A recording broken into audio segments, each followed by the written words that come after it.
Comenzamos hoy una nueva andadura aquí en Mírame Televisión con las elecciones. El próximo 10 de noviembre tenemos una nueva cita electoral en este país. Habrá elecciones tanto al Congreso como al Senado. Y bueno, hoy queremos hacer un programa didáctico. Por aquí en los próximos días van a pasar todos los candidatos que se van a presentar a las elecciones en el archipiélago canario, tanto al Congreso como al Senado, y hoy queríamos darles unas pinceladas didácticas de cómo van a ser las elecciones. Ya tenemos mucha experiencia electoral, por lo menos los que tenemos algunos años. Hay algunos que se incorporan y serán los nuevos votantes, pero bueno, recordar, refrescar cómo se vota en nuestro archipiélago, cómo se vota en nuestras islas, cómo se vota al Senado y al Congreso, yo creo que puede ser interesante. Recuerden que este programa también lo pueden ver online a través de la plataforma de Mírame Televisión, tanto en la web como en la app, y tienen la opción de verlo a la carta, cuando ustedes quieran y como quieran. Simplemente bajarse el app de Mírame Televisión y ver el programa, no solo este programa, sino cualquier programa de la casa cuando ustedes deseen. En este primer programa tenemos, yo creo que a uno de los mayores expertos sobre el mundo electoral y sobre las elecciones que hay en Canarias. Él es Gerardo Pérez Sánchez, que es profesor de Derecho Constitucional de la Universidad de La Laguna. Muy buenas, Gerardo. Hola, muy buenas. No sé por dónde empezar, pero habrá que empezar. Bueno, primero, ¿por qué hemos llegado a esta situación, Gerardo? ¿Por qué otra vez tenemos... ¿Cuántas veces hemos ido a votar en los últimos tiempos? En los últimos 4 años han sido 4 elecciones generales. 4 elecciones. Efectivamente no es normal, es una anomalía de nuestro sistema, pero estamos en un sistema parlamentario. Eso significa que al presidente del gobierno y lo que es el ejecutivo no lo elige directamente el pueblo, sino que tiene que estar designado por el Congreso de los Diputados. Cuando el Congreso de los Diputados no alcanza la mayoría suficiente para elegir al presidente del gobierno, se establece un sistema de bloqueo que nuestra propia Constitución establece unos plazos en virtud de los cuales, si no se desbloquea, hay que llamar de nuevo a las urnas al electorado. Eso es lo que ha ocurrido. Hubo unas elecciones generales en el mes de abril, se conformó un Congreso de los Diputados. Ese Congreso de los Diputados no pudo elegir a ningún presidente del gobierno, hubo unos intentos, investiduras en primera votación con mayoría absoluta, no se logró, en segunda votación con mayoría simple, no se logró. Se agotaron los plazos y a los 2 meses, desde la primera votación, sin que hubiese ya ni siquiera candidato propuesto, pues se disolvieron las Cortes para volver a dar la voz al pueblo y que elija unas nuevas Cortes Generales para ver si en esta ocasión se elige a un presidente del gobierno, porque las instituciones tienen que estar elegidas, conformadas para la normalidad democrática. Gerardo, ¿tú no crees que la gente está un poco cansada ya de tantas elecciones? Sí, es normal que exista un nivel de hartazgo, no por el mero hecho de votar, sino por que quizá no se vean perfectamente representados y que les moleste que sus representantes no lleguen a acuerdos. No parece viable que después de haber votado en abril, ahora en noviembre, el electorado haya cambiado radicalmente de postura o de opción ideológica. Lo razonable es que con los números, con la aritmética parlamentaria que existía en las cámaras, existiera algún tipo de acuerdo, del signo que fuere, para poner en marcha las instituciones. Eso no ha sido posible y es razonable que la ciudadanía pueda sentirse molesta por esa incapacidad de sus dirigentes para encontrar soluciones. ¿Por qué estamos tan atascados por primera vez en la historia de la democracia? Bueno, yo creo que es posible, esto ya es una valoración más personal que profesional, pero yo creo que el nivel de nuestros líderes políticos no es el deseable, no tienen la altura, no están a la altura de las circunstancias. Creo que cada uno está atrincherado en posturas partidistas. Se está pensando siempre en estrategias electorales, en las próximas elecciones, más que en solucionar los problemas, en por dónde puedo crecer en escaños, por dónde puedo crecer en cuotas de poder, hasta qué punto gente de mi partido puede acceder a diferentes instituciones, son estrategias de partido, no se está pensando suficientemente en la ciudadanía, en sus problemas, en el país, y eso genera que efectivamente cuando uno se atrinchera en sus postulados y no es capaz de dialogar con otros que tienen ideas diferentes para poner en marcha las instituciones, se producen esos bloqueos y se produce el hartazgo de la ciudadanía. Bueno, el día 10 de noviembre de nuevo a las urnas, pero antes del 10 de noviembre hay varias maneras de votar. Una es voto por correo. Sí, la ciudadanía que en principio cada uno vota en su colegio electoral en virtud de donde esté empadronado. Ahora es posible que haya españoles que por motivos de viaje, profesionales o familiares ya prevean que el 10 de noviembre no van a estar en su domicilio donde tienen su colegio electoral. Aún así pueden ejercer su derecho al voto, pero necesitan solicitarlo en la oficina de correo antes del 31 de octubre. Si se les pasa el plazo, ya sí es verdad que no podrán ejercitar ese derecho al voto por correo. Y eso implicará que les llegará... ¿Pero hay que ir, Gerardo, a la oficina de correo? Sí, hay que solicitarlo. Pero solicitarlo significa ir. Y efectivamente, físicamente. luego envían las papeletas, las diferentes papeletas, para que luego se deposite por correo el voto. Esta es una manera. También esta vez hay una cuestión diferencial, que los ciegos también va a haber unas papeletas especiales.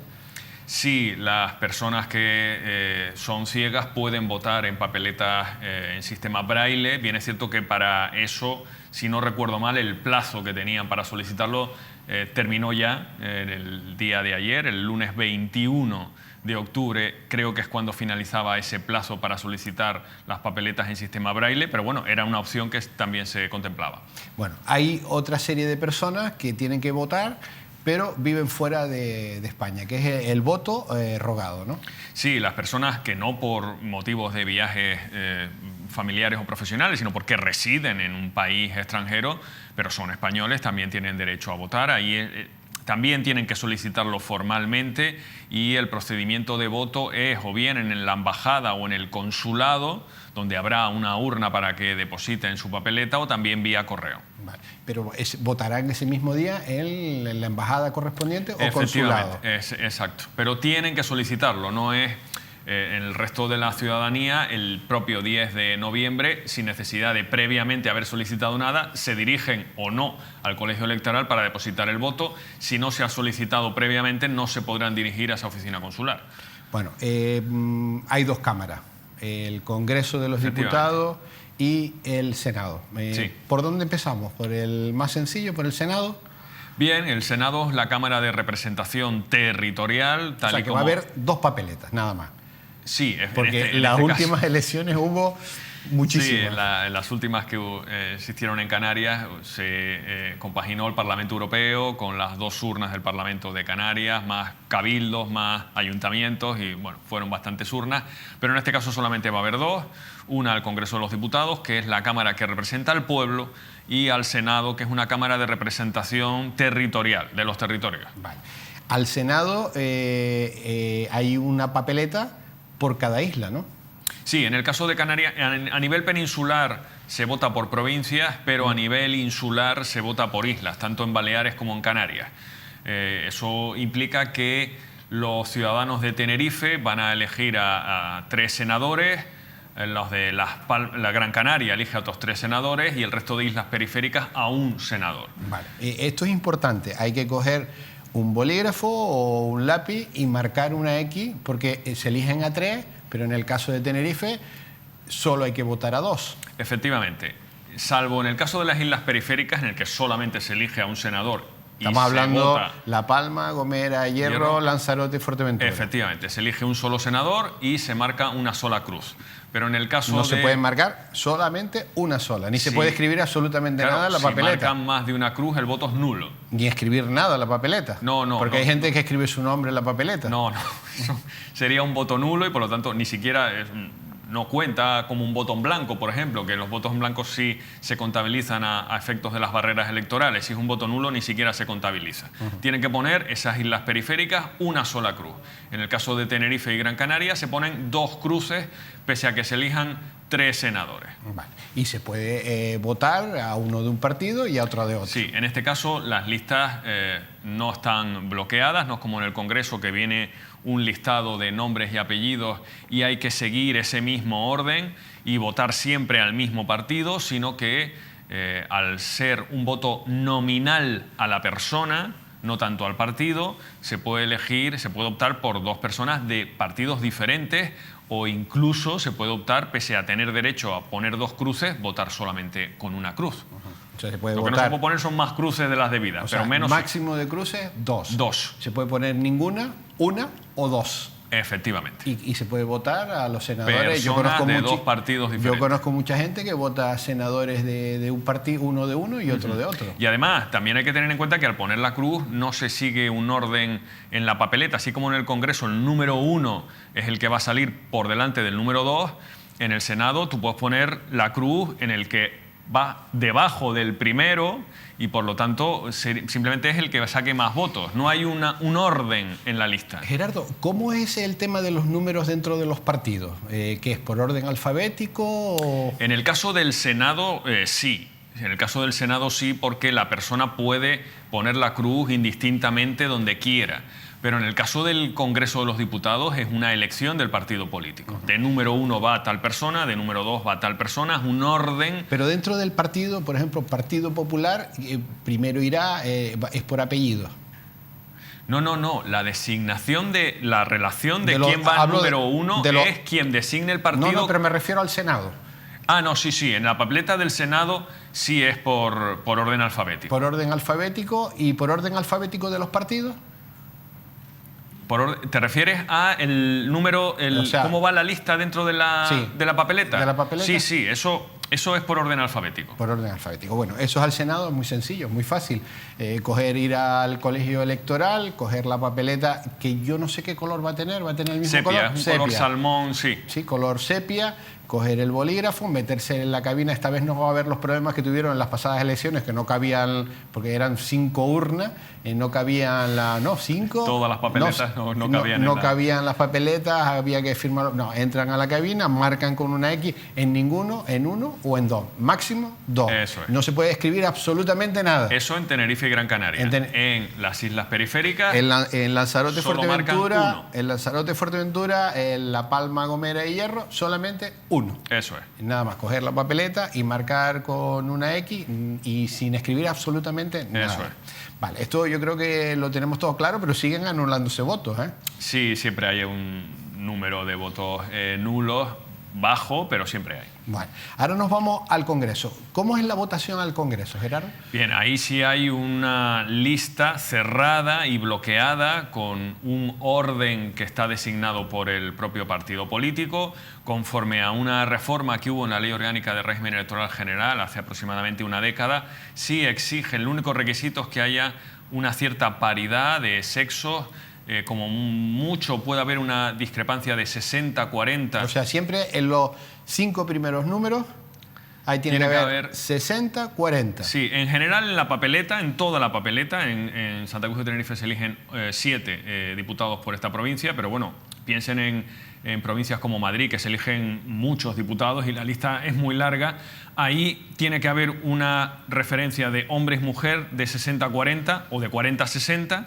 Y cada 5 puestos tiene que haber una relación más o menos paritaria entre hombres y mujeres. Salvo eso, luego ya es el partido político el que designa quién va primero, quién va segundo, quién va tercero, y ese es el orden de salida a la hora de la designación de los escaños. Pero se pueden poner 3 mujeres primero y 2 hombres detrás. Sí. Que son en total 60-40, ¿no? Sí. Cada 5 puestos con esa paridad y luego en general por el resto de la papeleta, que en el caso de Tenerife se eligen 7, pero en el caso de Madrid... Estamos hablando que es una papeleta elevado. Provincial. Provincial. En el caso de Congreso de los Diputados no es insular, es provincial. Provincial, o sea que hay una papeleta para la provincia de Santa Cruz de Tenerife, y otra de Las Palmas. Y otra para Las Palmas. Sencillo, ir al colegio electoral. Ahí no hay que marcar cruces, no hay sino que simplemente elegir. Ojo, que no hay que escribir nada, porque también nos hemos llevado sorpresa de gente que escribe cosas. Sí, no se puede alterar ni el orden de los candidatos dentro de la papeleta, ni se puede optar por dos formaciones políticas distintas, no se pueden meter dos papeletas, eso sería voto nulo, sino simplemente una formación política, y ahí el elector sí es cierto que tiene que asumir el orden que viene en esa candidatura. Vale. Es ir al colegio electoral, coger la papeleta que está teóricamente en los cubículos esos preparados, meterla en el sobre, y con las dos papeletas nos vamos a la mesa electoral, con el DNI obligatorio. Pasaporte, y efectivamente. ¿Vale el carnet de conducir? Es un documento oficial, aunque los de identidad propiamente dicha son DNI y pasaporte. Solamente, o sea que descartamos el carnet de conducir. Es un documento oficial y conforme a algunas instrucciones de la Junta Electoral Central vale, porque es oficial, aunque el de identidad, respecto de verificar la identidad del titular, es pasaporte y DNI. Vale. Si no estamos en el listado... Bien, puede ser por dos motivos. Primero, porque en realidad nos toca en otra mesa, nos hemos equivocado, pensamos que votamos en un colegio electoral o en una mesa y en realidad estamos en otra, o porque ha habido un error en el censo electoral y por algún motivo X, porque nos hemos mudado de municipio, nos hemos cambiado de empadronamiento y hay algún error en lo que es el censo electoral. Procede, en ese caso, dirigirse a la Junta Electoral para ver si efectivamente, al ser un error, se rectifica y se procede a la votación designándose el lugar exacto donde se puede acudir. Gerardo, ¿dónde está la Junta Electoral? La Junta Electoral, en el caso de Canarias, la Junta Electoral es un órgano dependiente del Parlamento de Canarias. Es como el diputado del Común, que es un comisionado del Parlamento. La Junta Electoral es un órgano que depende directamente de la Cámara Legislativa y por lo tanto su sede está en el Parlamento de Canarias. O sea, que habría que ir al Parlamento de Canarias, pero ¿y si vive uno en La Gomera? Bueno, en ese caso se podría dirigir a la Junta Electoral de zona, porque hay diferentes juntas electorales. Está la Junta Electoral Central, que está en Madrid, la Junta Electoral de Canarias, la Junta Electoral Provincial y luego las juntas electorales locales. En ese caso, que se dirija a la Junta Electoral más cercana. Bueno, de todas maneras, siempre sería mejor averiguar si uno está en la lista. ¿Hay maneras de saberlo? Sí, el censo electoral es un censo público y por lo tanto... ¿Pero dónde está, Gerardo, el censo electoral? En las juntas electorales se puede pero, por consultar... ejemplo, si yo lo quisiera saber ya hoy, si estoy en el censo, ¿a dónde voy? Lo normal es dirigirse al ayuntamiento donde consta uno empadronado. Se mandan también una serie de tarjetitas censales a los votantes con el número de mesa y colegio electoral en el que uno está, pero si por casualidad uno no lo recibe o tiene dudas, que vaya a su ayuntamiento para ver si está perfectamente empadronado. Allí le informarán. Bueno, estas elecciones van a ser especiales. Hay un tiempo reducido de campaña electoral. ¿Se pusieron de acuerdo los partidos? No, hubo una reforma en la Ley Orgánica de Régimen Electoral General. Lo normal es que la campaña electoral dure 15 días, pero si se tiene que repetir como consecuencia de no haber logrado una investidura al presidente del gobierno, se reduce a 8 días. Fue una reforma, porque ya hemos dicho que en los últimos 4 años hemos tenido que repetir estas elecciones generales 4 veces, y ya en la anterior ocasión en la que no se pudo investir a ningún presidente del gobierno, hubo una modificación de la Ley Orgánica de Régimen Electoral General para acortar el periodo solamente en ese caso. O sea, hay que repetir porque no se pudo elegir al presidente del gobierno. O sea que son 7 días efectivos de campaña electoral. 8 días. 8 días con el día de reflexión. Con relación a 15, que es lo general. No, el día de reflexión es aparte. Es aparte, o sea, son 8 días... Y el de reflexión. Vale. En esos 8 días los partidos no pueden hacer todo lo que quieran, o sea, o las instituciones, se restringe durante el periodo electoral campañas de ayuntamientos, de cabildos. Sí, efectivamente, los que son poderes públicos, los que están ostentando algún tipo de cargo, alcalde, presidente del gobierno, tienen que abstenerse de determinados comportamientos respecto de inauguración, de obras, de hacer campaña electoral mientras están desarrollando su labor como alcalde o presidente. De hecho, recientemente la Junta Electoral Central pues afeó la conducta del gobierno de la nación, que utilizaba las ruedas de prensa del Consejo de Ministros para lanzar mensajes que, a juicio de la Junta Electoral Central, entraban dentro de lo que era la propaganda electoral, y no puede usarse el cargo público para esas funciones. Gerardo, la regulación de los debates en los medios de comunicación, ¿cómo está? Es una regulación precaria, parca. Hay algún artículo en la Ley Orgánica de Régimen Electoral General, pero a mi juicio es necesario hacer una regulación más detallada, más garantista respecto de cómo tienen que ser esos debates. Primero, si tienen que ser obligatoriamente celebrarse en este tipo de comicios, o si está o depende de si los candidatos desean o no. Siempre asistimos a que hay propuestas de unas televisiones o otras, y unos candidatos deciden, pues a este no voy o a este sí. Habría que primero regular si efectivamente están obligados a acudir a un debate, quién lo organiza, de qué manera, y luego, sobre todo, a la hora de diferenciar los medios de comunicación públicos de los privados, hasta qué puntos deben regirse por las mismas reglas cuando quieran organizar un debate electoral en esos medios de comunicación. Hay todavía mucho por hacer en ese sentido. Pero hay que diferenciar los medios de comunicación públicos, que están obligados, sí, y los medios de comunicación privados. Los medios de comunicación privados siempre tienen un margen de libertad a la hora de organizar los debates un poco mayor que los públicos, en los que por su propio carácter público tienen que tener una neutralidad mayor, si cabe, que en los medios de comunicación privados. ¿Qué va a pasar, Gerardo, en las próximas elecciones? Es complicado. Hay muchos condicionantes que pueden variar el voto. Hay partidos nuevos que en las elecciones de abril no se presentaban ante el electorado. Ha habido acontecimientos muy polémicos, como la sentencia del Procés con el delito de sedición y todos los altercados que ha habido en Cataluña, que puede ser que movilicen el voto en un sentido o en otro. Y por lo tanto, el hartazgo electoral que hablábamos al principio de esta entrevista, en la que sí es posible que ciudadanos que fueron a votar en su momento en abril y luego en mayo para elegir al Parlamento de Canarias sientan cierto hartazgo a la hora de decir a repetir otra vez el derecho al voto y haya más abstención. Hay elementos que pueden distorsionar el dibujo de cómo quedó la aritmética parlamentaria en el Congreso en abril. Ahora, no creo que suceda un gran vuelco electoral. O sea, ¿crees que más o menos se va a quedar como está?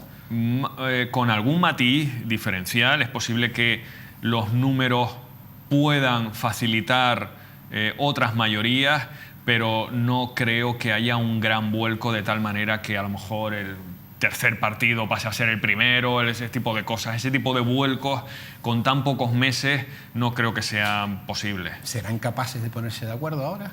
Deben ponerse de acuerdo. La responsabilidad que tienen y la exigencia de sus obligaciones les debe imponer pactar un gobierno. Plantearse unas terceras hipotéticas elecciones sería una irresponsabilidad, una falta de respeto al electorado y sobre todo una anomalía constitucional que no se puede permitir. Nos había faltado un detalle importante, porque la Cámara del Senado es una Cámara curiosa, porque hay una serie de representantes que son elegidos en las elecciones generales, pero hay otros representantes, hay otros senadores que son elegidos en este caso, por los parlamentos autonómicos. Sí, la Cámara del Senado, no todos los miembros, no todos los senadores son elegidos por el pueblo. Es una Cámara peculiar en la que cada comunidad autónoma designa su parlamento 2 senadores, más otro más por cada millón de habitantes que tenga. Al ser una designación por parte de las propias cámaras legislativas, no interviene la ciudadanía en su elección y por lo tanto nosotros solamente elegimos el 10 de noviembre a los senadores de designación popular. Esos senadores que hay por parte del Parlamento de Canarias, que son 3 también, siguen estando allí. Sí, Se van a quedar durante ese periodo 4 años, ¿no? Hasta las próximas elecciones autonómicas. ¿Y si hubiera adelanto autonómico?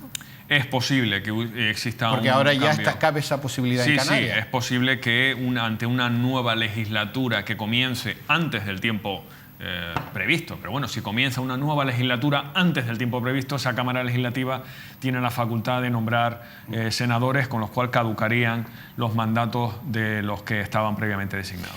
Bueno, Gerardo, hemos intentado hacer una pequeña clase didáctica, tú como profesor de la universidad que eres, con el objetivo de que tengamos claro, aunque ya tenemos una cierta edad electoral, ya llevamos algunos años en democracia y ya hemos votado algunas veces, pero bueno, entra mucha gente a votar nueva también. Sí, a medida que pasan los meses hay gente que alcanza la mayoría de edad, el censo electoral se renueva y por lo tanto hay una generación que va a poder por primera vez expresarse políticamente designando sus representantes.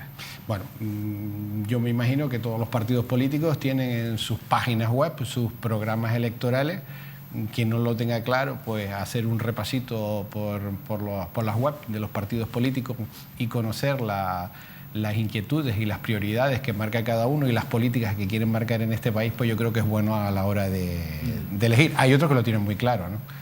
Sí, bueno, hay quien dice que los programas no se tiene que elegir en virtud de las promesas, sino en virtud de lo que han hecho en los últimos 4 años o cómo se han comportado, que vale la pena más tomar la decisión en función de lo que han hecho más que de lo que prometen. Pero bueno, el programa político es una buena medida para ver cuál es la orientación legislativa y política de cada grupo parlamentario, teniendo en cuenta que estamos hablando de un periodo de 4 años en los que políticamente se va a orientar en un sentido o en otro las leyes. Gerardo Pérez, profesor de Derecho Constitucional de la Universidad de La Laguna. Ha sido un placer tenerte aquí en esta, que es tu casa, contándonos cómo van a ser esas elecciones que son ya dentro de muy pocos días, concretamente el 10 de noviembre en este país. Gracias por estar con nosotros. Un placer y hasta cuando queráis. Queridos televidentes, ya saben, aquí en este programa en Mírame Televisión tendrán la oportunidad de ir conociendo a todos los candidatos que se van a presentar tanto al Congreso de los Diputados como al Senado en estas próximas elecciones del 10 de noviembre. Agradecerles su atención y nos vemos próximamente.